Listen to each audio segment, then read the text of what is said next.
All right, I haven't done a video like this, but here we go. It's just going to be voiceover of telling my little story from my experiences the last couple of weeks. But basically it's been over a month since I uploaded a video, and I wanted to kind of explain why. COVID. I got the COVID. Well, you don't really get the COVID. COVID gets you. But I wanted to share my experience, why it sucks super bad, not only from being the sick part, but it puts your life on hold. So back on January 9th, me and a few of my buddies were heading over to a get-together at Matador Rod and Customs. That's a shop on the east side of town. It's about an hour and a half from my house. So I headed down to my buddy's house to meet some people, and then we were going to head on over. But now the few days before this, I had felt like I had a head cold. But it was only happening at night when I was going to sleep. A little stuffed up here, stuffed up there. And I just kept on telling myself that I was fine. I started to get a bad feeling about going to this get-together, and it was weighing on my mind a bit, even as we were driving there. I kind of was like, man, I should really, the old saying, right? The saying, if you're sick, stay home. If you're sick, stay home. Just kept going over and over in my mind. Now at this point, I should have just hopped on my Facebook to consult with my friends, because ever since like March 2020, most of them have become virologists and infectious disease experts.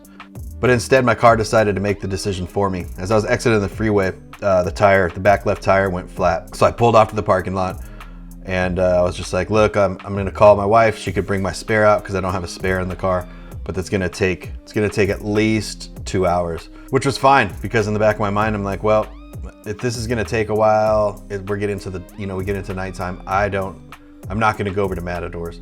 Not that I didn't want to. So the wife comes, brings a spare tire, get it all changed out. Driving home, I was thirsty from all the hard labor of changing that tire, so stopped, and I grabbed something to drink. Just grabbed diet soda or something, but it was weird because when I took the drink of the soda, I couldn't taste it. And I kind of was like, well, I don't know, maybe it's just flat, maybe it's just something, whatever. So got home, instantly went into the pantry, grabbed the peanut butter, went to smell it, couldn't smell it, tried to taste it, couldn't taste it, tried some hot sauce, couldn't taste that. Still burned, but couldn't taste it. So at that point, I knew something was wrong. So I grabbed my air mattress, went into the office, and stayed there. And then the next morning, I scheduled a COVID test, a rapid test, drove across town and did that. And they only take about 30 minutes or so. So on the way home, I got the email with the positive result. A little bit of backstory. Right now, me and the wife are living at my mom's house because we decided in June to sell our house, pay off debt, and watch the market to see what happens. Well, what happened in Phoenix was housing prices shot through the roof. We ended up purchasing a new house, and it was a lot more than we expected to spend. So luckily, it's going to take 6 to 8 months to get that built, and it gives us time to save up for our down payment. The flip side of that was, instead of trying to stay home as much as possible, work from home as much as possible to try to do my part through this whole pandemic, I had to work as much as possible. Going to car shows, going to clients' shops, doing what I normally did. I was trying not to do this just because living with my mom, who's obviously older, just trying to be responsible as much as possible. Now fast back forward to the positive result. Got the air mattress out, set up the office as an isolation room. I figured for the next 10 to 14 days, or however long it took to get over this, I could just get as much editing done as possible. The first night I did this and was able to finish up a project.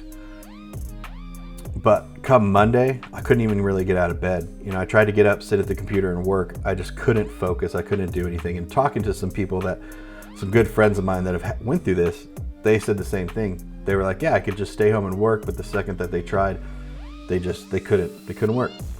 Brain fogged over, couldn't focus, whatever. So I just knocked out.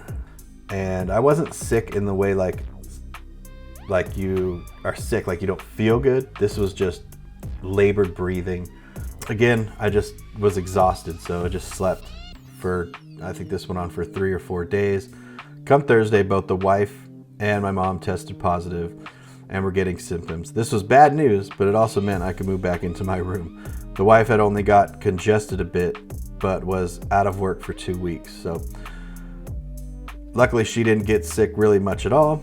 But on the other hand, my mom was basically bedridden for 2 weeks. Fast forward to the end of January, everyone's good. No lingering effects. Everyone's back to work. Everyone's doing good. So, but the problem is I had a full 2 weeks of client work that I had to reschedule, including filming a supercharger install on the new AZ Pro Performance shop truck down at Big Ten Garage. That was super fun. And I'm gonna get back down to Big Ten Garage because they have some really cool projects in the works, and gonna get some cool content filmed there. Lone Star Throwdown is coming up in a couple of weeks. That I usually go out with the Eastbound and Down guys with Ronnie and them. Eastbound and Down. Film the cruise out and then film the show, come home. I've been doing the same type of video for the last few years, but I want to change it up a bit. This year I'm going to go out a full week early. I'm going to film the staff at LST, you know, Lonnie, Radar, Jared, and all those guys. I'm going to film them setting the entire place up, film the vendors getting set up, interview the guys, get a good backstory of the event, and try to kind of, you know, bring out the hard work that these guys do and the story behind the event and how it came to be. So I'm going to challenge myself a little bit, do something different, and see how that goes. And then there's events lined up, you know, March, got Orange Beach Invasion, and so on and so forth. So, but I just kind of wanted to give everyone an update on where we were at, and maybe if anyone was like, oh man, you guys were uploading videos pretty consistently and it just stopped. So, got to save money for that new house. So got to do a bunch of work, and, you know, got sick. So just trying to figure everything out.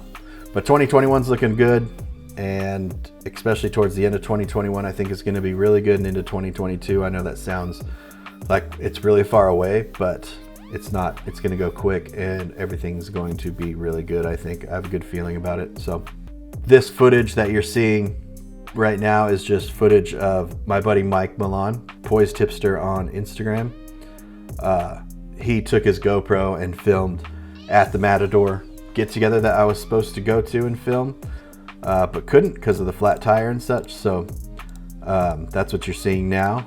So thanks, Mike, for filming that. And that's it. We will be uploading some new videos soon. Thanks, guys. Stay safe.